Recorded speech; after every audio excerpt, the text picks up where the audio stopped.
शुक्लांभरधरं विष्णुं शशिवर्णं चतुर्भुजं प्रसन्नवदनं ध्यायेत् सर्वविघ्नोपशान्तयेः।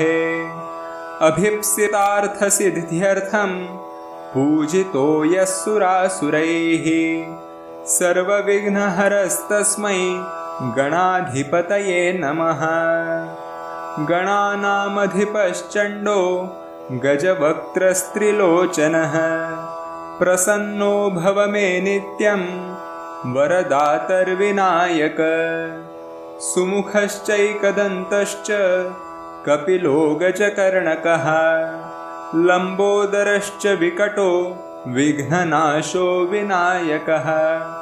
धूम्रकेतुर्गणाध्यक्षो भालचन्द्रो गजाननः। द्वादशैतानि नाम